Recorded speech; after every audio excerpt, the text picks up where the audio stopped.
ছেলেদের না আমি এই ব্যাপারটা বুঝতেই পারি না না যখন তারা লুকিয়ে লুকিয়ে প্রেম করছে, যখন তার বাড়িতেও কেউ জানছে না এবং আপনার বাড়িতেও কেউ জানছে না ব্যাপারটা, তখন দেখবে তারা দিনান্তে ঠিক লুকিয়ে চুরিয়ে 3 থেকে 4 বার তো আপনাকে ফোন করেই নেবে। এবং সব থেকে বড় কথা, অফিস আওয়ার্সেও তারা ফোন করে নেবে। এবং আপনি যদি সেই সময় তাদেরকে বলেন যে কি গো তুমি অফিস আওয়ার্সে ফোন করছো, তোমার বস দেখলে তোমাকে তো বকাবকি করবে, তখন কি বলে বলুন তো? দার কে বস, হাট, তোমার জন্য আমি এরকম 1000টা বস 1000টা অফিস ছেড়ে দিতে পারি, তুমি আমার জীবনের ফার্স্ট প্রায়োরিটি। কিন্তু এই ছেলেরাই ঠিক যখন ব্যাপারটা দুটো ফ্যামিলি জানাজানি হয়ে গেল, বিয়ের একটা ডেট ফিক্সড হয়ে গেছে, মানে এই ধরুন 3-4 মাস বাদে আপনার বিয়ে, তখন এদের নাটকটা শুরু হয়।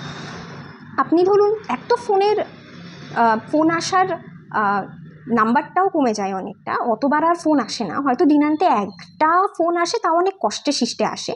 এবং আপনি যদি আবার ঘুরিয়ে ফোন করেন অফিস আওয়ার্সে, বলবে এক তো ফোনটা রিসিভ করবে না, তারপর হয়তো 1-1.5 ঘন্টা বাদে গিয়ে আপনার কাছে কল ব্যাকটা আসবে, আপনি যখন ফোনটা রিসিভ করবেন এবং আপনি যখন বলবেন যে কি গো তুমি তো আমাকে আজকে ফোন করলে না সারাদিনে, আর আমিও যখন ফোন করেছিলাম তখন তো আমার ফোনটা রিসিভ করলে না, তখন কি বলবে বলুন তো? না আসলে কি বলতো, তখন পাশে বস ছিল তো ওই জন্য ফোনটা ধরতে পারিনি। মানে এতদিন যখন কেউ ব্যাপারটা জানতো না, যখন অ্যাকচুয়ালি লুকোছাপা করাটা দরকার ছিল, তখন ভাই তোমরা ম্যানেজ করে ঠিক ফোনটা করতে। আর এখন যখন তোমার ফ্যামিলি জেনে গেছে, আমার ফ্যামিলি জেনে গেছে, অ্যান্ড আই থিঙ্ক ডেফিনেটলি তোমাদের বসেরাও সব জেনে গেছে ব্যাপারটা, তখন তোমরা লুকোছাপা করছো।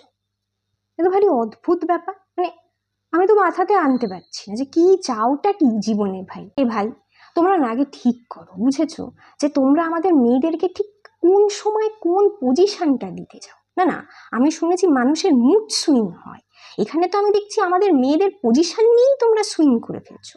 সকালবেলা তোমাদের গার্লফ্রেন্ড, বিকালবেলা তোমাদের ফিয়ন্সের মতন বিহেভ করতে হবে, আবার রাত্রির বেলা তোমাদের বউদের মতন বিহেভ করতে হবে। এত তো পসিবল নয় গো, ক্ষমা করো বস।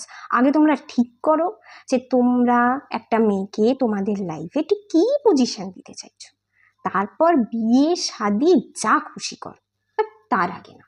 এটা একটা রিকোয়েস্ট।